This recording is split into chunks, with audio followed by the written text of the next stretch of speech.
Hello everyone, perkenalkan nama saya Ditya Saputra. Di sini saya akan menjelaskan fenomena miskonsepsi siswa pada materi Hukum Pascal Fisika SMA. Pernahkah kalian melihat tempat pencucian mobil? Ada tempat pencucian mobil yang menggunakan sistem hidrolik, di mana bisa memanfaatkan fluida dalam sistem tertutup. Ketika diberikan tekanan pada salah satu ujung fluida, maka tekanan tersebut akan diteruskan secara merata ke segala arah. Jadi, apabila sebuah bejana berisi air, jika bagian atas bejana ditekan dengan gaya tertentu, kemanakah arah tekanan yang akan diteruskan di dalam air, maka siswa akan cenderung menjawab ke arah bawah saja, ke arah samping, maupun ke arah bawah dan ke arah sampingnya. Jadi respons siswa tersebut menunjukkan fenomena miskonsepsi pada materi Hukum Pascal. Ini menurut Juliana DKK tahun 2020 yang berjudul Profil Miskonsepsi Siswa pada Materi Fluida Statis dengan menggunakan CRI atau Certainty of Response Index. Padahal menurut Hukum Pascal itu sendiri, tekanan pada fluida dalam ruang tertutup itu akan disebarkan secara merata ke segala arah dengan besar yang sama. Jadi, apakah yang dimaksud dengan Hukum Pascal?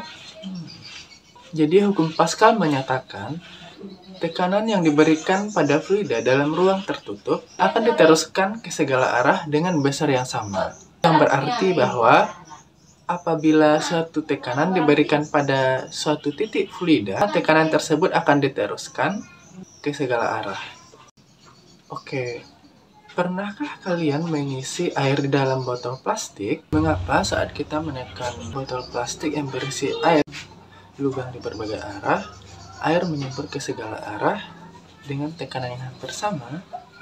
Nah, fenomena ini sesuai dengan prinsip Hukum Pascal tadi, di mana tekanan fluida di dalam ruang tertutup akan diteruskan ke segala arah secara merata. Dari fenomena ini, siswa yang mengalami miskonsepsi akan terkejut dan tidak hanya ke bawah saja, tetapi ke segala arah. Jadi hal ini bisa menambah wawasan siswa dan memperbaiki konsep yang selama ini salah yang dikenal dengan sebutan miskonsepsi. Oke, untuk lebih memahami materi tentang Hukum Pascal ini, marilah kita simak video berikut ini. Percobaan Hukum Pascal. Sediakan bahan-bahan berikut ini: 2 buah alat suntik, 1 ukuran besar, 1 ukuran kecil, selang plastik kecil, air dan pewarna makanan. Beri pewarna makanan pada air.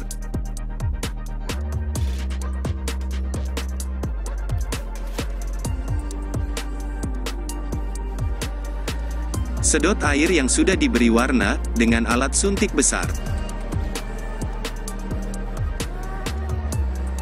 Lalu hubungkan selang dengan alat suntik besar.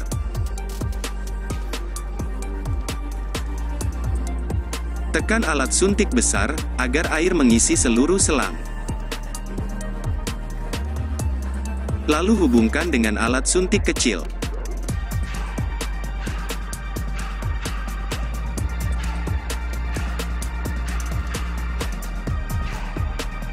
Sekarang tekan alat suntik kecil, lalu tekan juga alat suntik besar.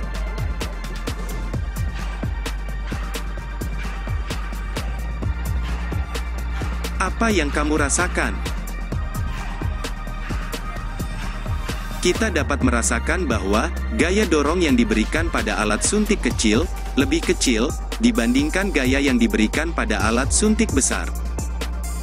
Tentu hal ini sesuai dengan Hukum Pascal, di mana tekanan yang diberikan pada zat cair dalam ruang tertutup akan diteruskan ke segala arah dengan besar yang sama. Berlaku persamaan. Dalam percobaan ini menjelaskan Hukum Pascal, bahwa dengan gaya yang lebih kecil dapat mengangkat beban yang besar. Terima kasih sudah menonton, please like, komen, dan subscribe.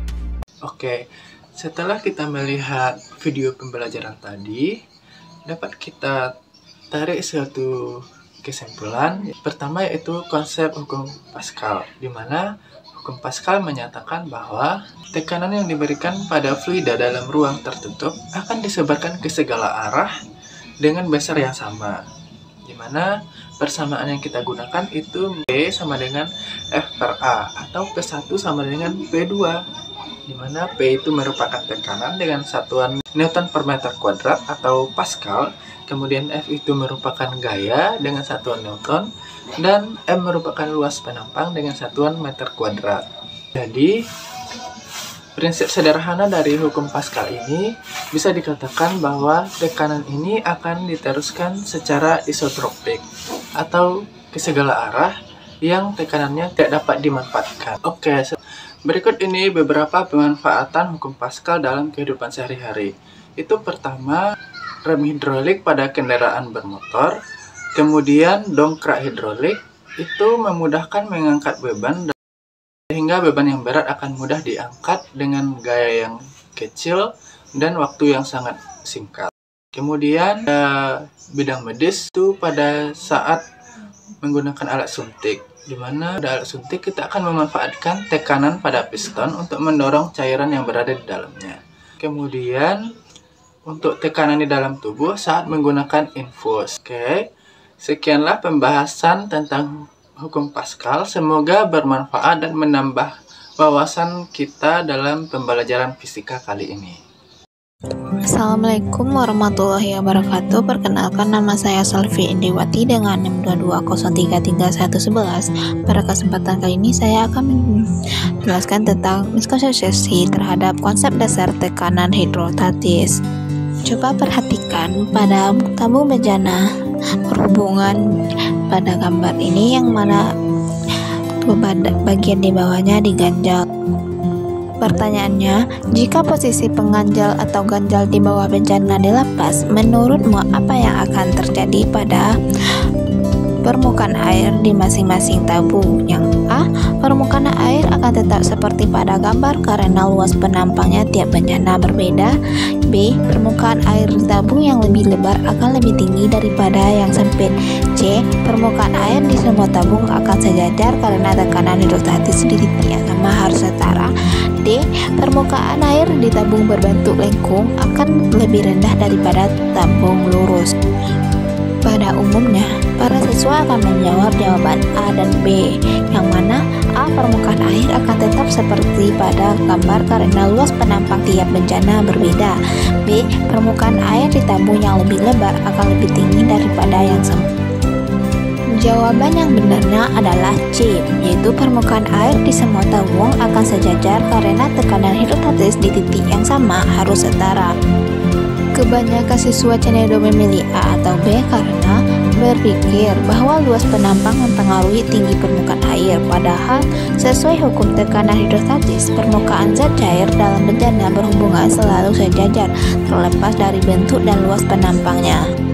Didukung oleh penelitian remediasi miskonsepsi materi tekanan zat cair yang ditemukan bahwa 34,37% siswa memiliki miskonsepsi bahwa tekanan terbesar terdapat pada bencana paling besar bukan karena kedalaman sama.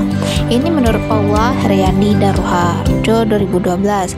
Sedangkan menurut Wartono, Anissa Martinov, Saifullah, dan Sugianto 2016 dalam studinya, yaitu identifikasi miskonsepsi siswa kelas 10 pada materi fluida statis, ditemukan bahwa 59,17% siswa berpikir bentuk atau luas bejana mempengaruhi tekanan, padahal ilmiahnya tidak. Tekanan pada titik yang sama di bejana berhubungan tetap sama.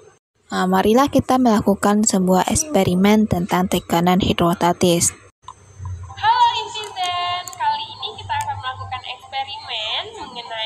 Bejana berhubungan, yang mana kita perlu menyiapkan yang pertama adalah wadah kosong.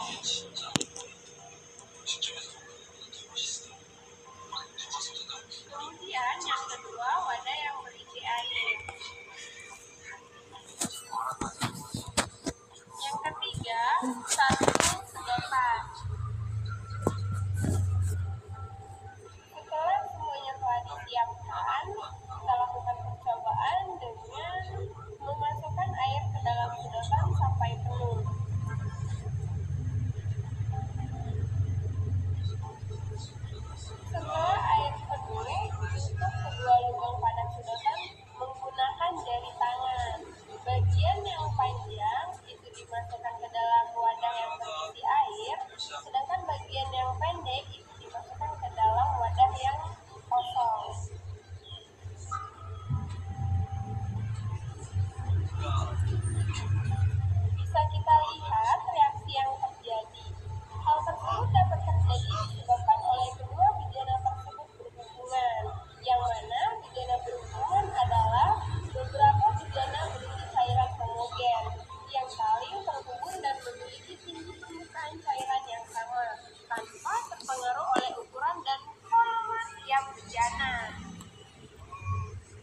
Semoga bermanfaat. Begitulah hasil dari eksperimen Wood pada baja dana atau tabung yang saling terhubung dan diisi secara sejenis. Permukaan cairan akan sejajar saat berada dalam keadaan setimbang. Mengapa begitu? Karena tekanan di dasar kedua sisi tabung U harus sama sesuai hukum tekanan hidrostatis yang mana P sama dengan Rho kali G kali H. Selanjutnya, karena massa jenis cairan sama dan gravitasi di titik yang sama, maka yang mempengaruhi tekanan hanya ketinggian cairan. Agar tekanan di dasar kedua sisi sama, maka tinggi permukaan cairan di kedua sisi harus setara. Baiklah, kita akan membahas tentang sedikit tekanan hidrostatis.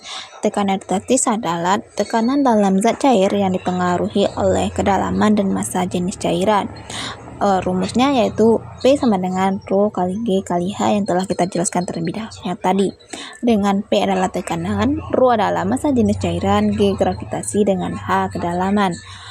Selain rumus, tekanan hidrostatis memiliki beberapa pengaruh, yang mana pengaruh itu faktor-faktor yang mempengaruhi tekanan hidrostatis ini. Pertama ada massa jenis, yang mana semakin besar massa jenis maka semakin besar tekanan yang dihasilkan. Yang kedua adalah kedalaman zat cair, maka kedalaman kedudukan makin dalam maka suatu zat cair maka semakin besar tekanan hidrostatis yang dihasilkan. Dan percepatan gravitasi, yang mana semakin besar gravitasinya maka semakin besar juga tekanan hidrostatis yang dihasilkan. Faktor-faktor yang mempengaruhi tekanan hidrostatis yang pertama adalah massa jenis. Semakin besar massa jenis, maka semakin besar tekanan hidrostatis. Yang kedua ada kedalaman zat cair, mana semakin dalam kedalaman air, maka semakin besar tekanan hidrostatisnya. Dan yang terakhir adalah percepatan gravitasi, mana semakin besar gravitasi yang dihasilkan, maka semakin besar juga tekanan hidrostatis yang dihasilkan. Hidrostatis pada suatu bejana dalam suatu zat cair. Mari kita ukur tekanan hidrostatis di titik yang berbeda pada kedalaman yang sama dari permukaan air.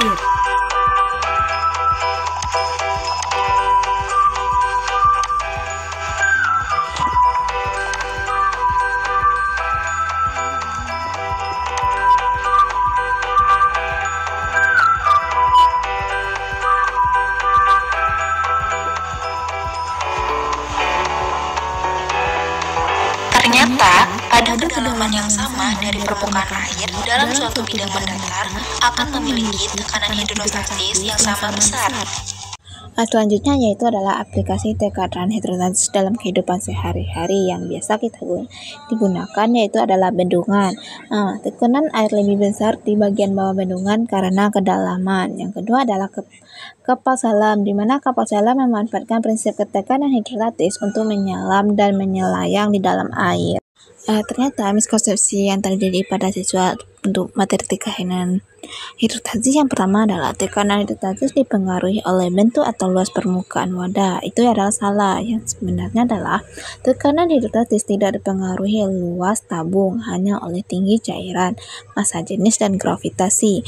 Sedangkan menurut siswa, volume cairan menentukan tekanan. Itu merupakan konsep yang salah. Yang benarnya adalah volume total tidak berpengaruh jika tingginya sama. Selanjutnya yaitu menurut siswa, permukaan cairan di bejana berhubungan akan berbeda jika berbentuk atau ukurannya berbeda. Itu adalah konsep yang salah juga. Yang mana konsep yang benarnya, permukaan cairan di bejana berhubungan akan sejajar saat setimbang karena tekanan di titik dasar harus sama. Mungkin sekian yang dapat saya sampaikan. Mohon maaf bila ada kesalahan. Selanjutnya kita akan masuk kepada teori tentang hukum Pascal. Halo, Assalamualaikum warahmatullahi wabarakatuh. Perkenalkan, nama saya Irene Wijahani dengan NIM 22033023. Hari ini saya akan menjelaskan miskonsepsi pada materi hukum Archimedes. Sebelumnya, saya mau bertanya dulu nih. Kenapa ya kapal-kapal yang ada di laut tersebut, atau kapal-kapal bersiar, kapal induk, kenapa bisa tidak tenggelam di dalam laut? Karena kapal seperti itu kan banyak ya apanya. Nah, miskonsepsi umum yang namanya didapatkan yaitu banyak murid dapat jika memperintis benda lebih besar. Nah, miskonsepsi dan jika masa jenis benda itu banyak murid memperdalam. Tapi kalau begitu kapal laut dari besi seharusnya tenggelam dong.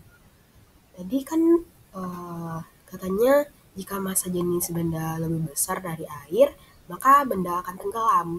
Dimana kapal laut yang massa jenisnya lebih besar dari air kok tidak tenggelam? Mari kita mari cari tahu sama-sama jawabannya lewat video percobaan. Let's go!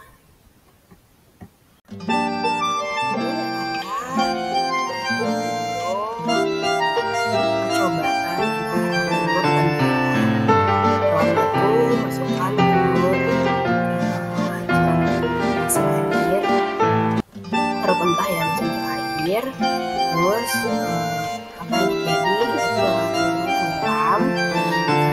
Setelahnya masukkan air garam ke air, terus masukkan telurnya. Apa yang terjadi, telurnya akan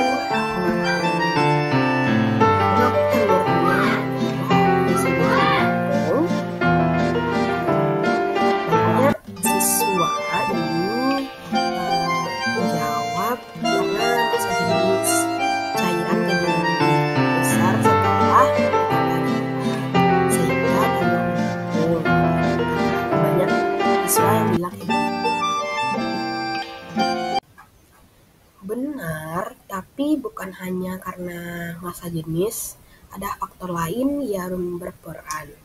Nah, coba bayangkan kapal laut. Kapal laut kan terbuat dari bahan-bahan yang memiliki massa jenis lebih besar daripada air. Tapi kapal tidak tenggelam. Nah, jawabannya yaitu adanya gaya angkat air. Nah, pada fenomena ini kita akan melakukan percobaan juga. Kita butuh wajan atau wadah dan jeruk. Eksperimen jeruk tenggelam. Masukin jeruk. Pertama, Mengapung. masukkan jeruk. Kupas jeruk. Masukkan ke dalam Coba lagi. wajan yang berisi air. Maka yang terjadi Tenggelam. adalah jeruk itu akan mengapung. Eksperimen jeruk Percobaan tenggelam. kedua yaitu Masukin jeruk. kita kupas kulit jeruk. Kita Mengapung. masukkan jeruk yang Kupas kita jeruk. tadi ke dalam air. Yang terjadi adalah Coba lagi. jeruk akan tenggelam. Tenggelam. Nah, hubungkan percobaan tadi ke kapal laut. Nah, kapal laut bisa mengapung karena ada tadinya bentuknya berongga, tidak seluruhnya adalah besi. Besi solid nih, ada di sini, bawahnya ada berongga-rongga. Dirancang agar volume kapal yang tercelup ke air cukup besar sehingga gaya angkat air lebih besar dari berat kapal. Inilah yang dijelaskan oleh Archimedes dalam hukumnya, yang dimana benda yang tercelup dalam fluida mengalami gaya angkat ke atas yang besarnya sama dengan berat fluida yang dipindahkan. Nah, betul tadi kan kapal laut tadi karena ada rongganya, jadi gaya angkatnya tuh ke atas sehingga bisa mengapung di permukaan air.